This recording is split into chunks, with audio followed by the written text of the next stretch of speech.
Hello there tonight, friends, ghosts that wander in the night. I'm a bisexual vampire, and I am reading the basic rundown on Carmela. Carmela is an 1872 Gothic novel by Irish author Sheridan Lee Fanu, and one of the early works of vampire fiction, even predating Bram Stoker's Dracula in 1897. The story is narrated by a woman preyed upon a much older person, a female vampire who's not really a person but a monster in disguise, later revealed to be Marie Calla, Countess Karstein. Carmela is an anagram of Marie Calla. The character is a prototypical example of lesbian vampires, which I'm not. I'm a bisexual vampire and a god, black god, expressing romantic desires to the protagonist. The novella notably never acknowledged homosexuality as an antagonistic trait, leaving it subtle and relatively unmentioned.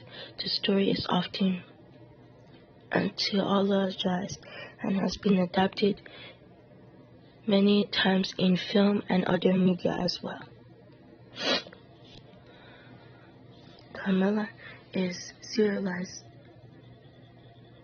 in other notable works. Lara, the teenage protagonist, narrates the beginning of her childhood in a picturesque and solitary castle amid an extensive forest in Cytherea, where she lives with her father, what the English widower, retired from service to the Austrian Empire. When she was 6, Laura had a vision of a very beautiful visitor in her bedroom. She had claims that she punctured her in the breast, although no wound was ever found. 12 years later, Laura and her father are admiring the sunset in front of the castle when the father tells her of a letter from his friend, General Speldorf. The general was supposed to bring his niece, Berta Renfield, to visit the two, but the niece suddenly died under mysterious circumstances. The general ambiguously concludes that he should discuss the circumstances in detail when they meet later. Laura is suddenly saddened by the loss of a potential friend and longs for a companion. A carriage accident outside Laura's home unexpectedly brings the girl of Laura's age into the father's care. Her name is Carmela. Both girls instantly recognize the other from the dream they both had when they were young. Carmela appears injured after the carriage incident, but her mysterious mother informs Laura's father that the journey was urgent and cannot be delayed. She arranges to leave her daughter with Laura and her father until she can return in 3 months. Before she leaves, she sternly notes that her daughter will not disclose any information whatsoever about her family past or herself, and that Carmela is of sound mind. Laura comments that this information seems needless to say, and her father laughs it off. Carmela and Laura grow very close and friends, but occasionally Carmela's mood abruptly changes. She sometimes makes romantic advances towards Laura. Carmela refuses to tell anything about herself, despite questioning by Laura. Her secrecy is not only mysterious thing about Carmela. She never joins the household in prayers. She sleeps much of the day, and she seems to sleepwalk outside at night. Meanwhile, young women and girls in the nearby towns begin dying from unknown malady.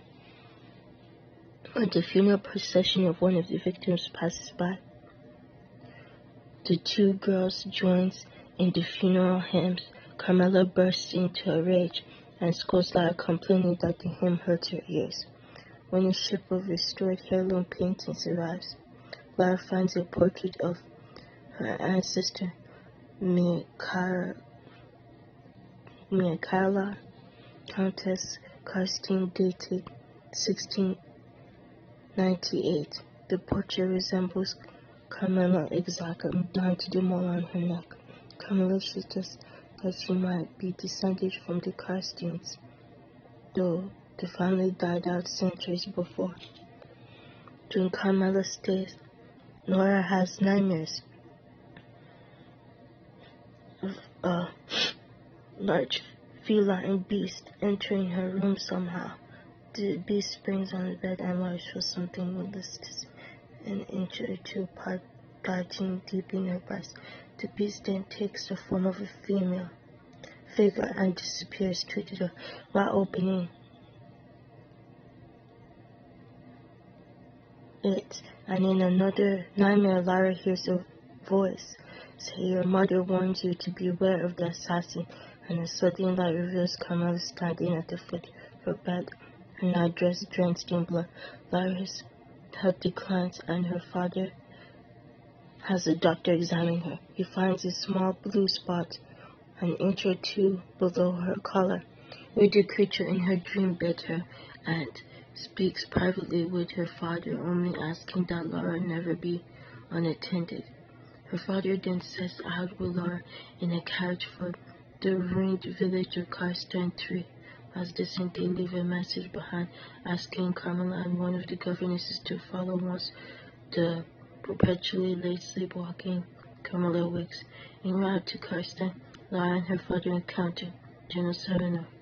He tells them his own god-sister at the costume ball, Silent Speldendorf, and his niece Berta met a very beautiful young woman named Marley Akara and her enigmatic mother. Berta was immediately taken with Milakara, and the mother convinced the general that she was an old friend of his and that Milakara be allowed to stay with them for 3 weeks while she attended to a secret matter of great importance. Berta fell mysteriously ill, suffering the same symptoms as Lara. Consulting with special ordered priestly doctor, the general realized that Berta was being visited by a vampire. He hid a sword and waited until a large blackfish of undefined shape crawled into his niece's bed and spread itself onto her throat. He leaped from his hiding place and attacked the creature, which had then taken the form of Malakar. She fled through the locked door unharmed. Berta died before the morning dawn. Upon arriving at Karstein, the general asked a woman where he could find the tomb of Mirkala Karstein. The woodman says that the tomb was relocated long ago by the hero, a Moravian nobleman who vanquished the vampires that haunted the region. The general and Lara are alone in the ruined chapel. Camilla appears. The general and Camilla both fly into a rage upon seeing each other. The general attacks her with an axe. Camilla disarms the general and disappears. The general explains that Camilla is also Milakara, and both anagrams of the original name of the vampire, Mirkala, and Countess Karstein. The party is joined by Baron Vullenberg, the descendant of the hero read the area vampires long ago. Vullenberg, a authority on vampires, discovered that his ancestor was romantically involved with the Countess Karstein before she died and became one of the undead.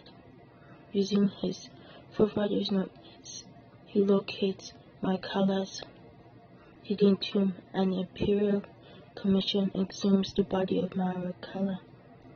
With Akara Carmela immersed in blood, it seems to be breathing flatly. Its heart is beating, its eyes open, its stake is driven through its heart, and it gives a corresponding streak. Then the head is struck off, and the body is burned to ashes, which are thrown in a river. Afterwards, Lara's father takes his daughter on a long journey through Italy to regain her health from the trauma which she was but she fully never does. Camilla exhibits the primary examples of Gothic fiction. It includes supernatural, dark figure set in an old castle, a mysterious atmosphere, and ominous superstitions elements.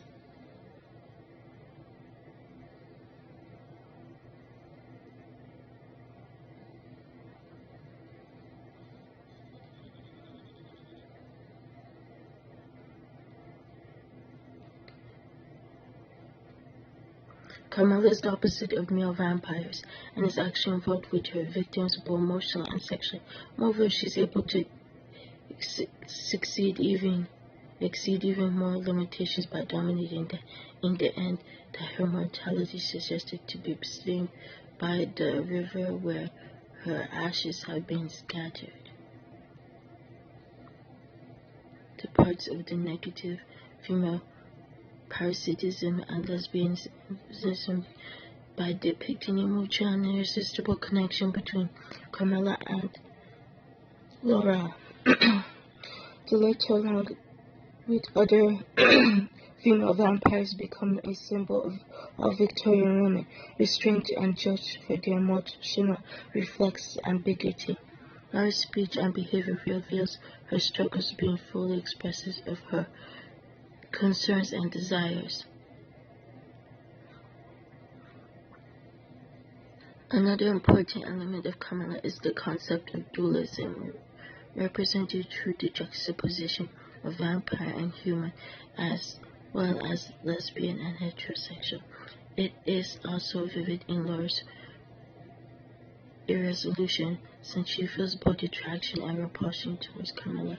The duality of Carmela's character is suggested by her human attributes, the lack of predatory demeanor, and her shared experience with Laura. According to Johnson, Carmela can be seen as a representation of her dark side and the dark side of all mankind.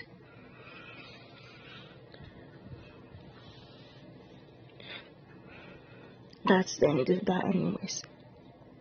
Bury your gaze, bury your gaze, bury your gaze. Trope is kind of in here, but I really dig Carmela the novel. As I've said before in other videos, I am a black, bisexual, goth person and a vampire. Well, lots of unpleasant dreams tonight, as Elvira would say.